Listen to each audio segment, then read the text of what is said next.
dati. Chicken and cheese ba? Chicken and cheese. O, natikman na namin yun. Yung tinikman namin ngayon yung spaghetti. Masarap ito.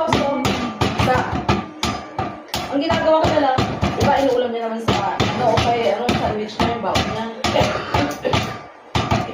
Dati ayaw niya yung tinapay na ayaw whole grain, yung brown. Ngayon gusto na yung anong mahal naman. Tapos parang ginawasan naman na yung tasty. Ang puti, ang gamis na lang. Inuubo pa si tatay na.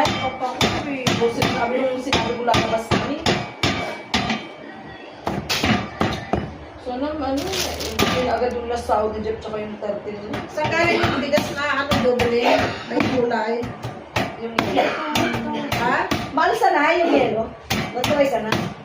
Saan galing yun? Try ko nga. Yung bigas doon na nakasupot. Kaya Ate Grace, galing sa Bisaya. Ha? Kaya Ate Ano Grace. yan? Down? Galing kay? Ate Grace. Ayaw kasi ano yun. Ha? Kumari Grace down. Bigyan naman na. Wala mo kahit na kayo ni Kian. Dapat kayo ni Kian mag-usap. Wala ko si Kian, bigyan natin sa tiga niya. Nay, tanong mo ako kung nagpapacheck tignan rito si Pabrikitin. Tanong mo ako may kilala siyang ENT na iba, pampata.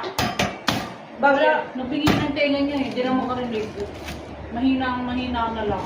Yung sabi niya. Tenga ni Kian. Ay, ako na minsan pag tinatawag ko, hindi sumasagot. Alis na kayo, bingi. Tanong mo ako may kilala siyang ENT Hindi na pa dahil na tenga. ano lang sa ano, si Kuya. Lo, isang linggo na. Tinatawag ko na kailan ba yun? Pumunta doon sa amin. Kiyan. Hindi sumasagot. Tapos nung pangatlo, nung sumagot. Pumunta siya doon sa bahay. Mahal pa rin ang bigay yung pizza. 2 dito agad. Ano ko si Jeffrey, pinagtatambay niya doon. Dito ka muna Kiyan. Tuwa mo si Jason. Pumunta doon. Akala ko may inuutos ka. Yung pala pinupunta niya lang doon. Dapat sinabi mo na dito ka para dinala ko yung plus.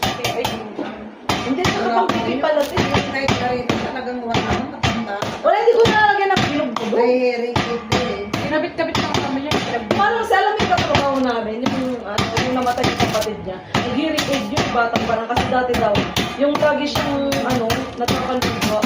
Hindi luga yung kay Kian. Kasi, ay nako! Wala namang amoy eh. Sipon lang yun.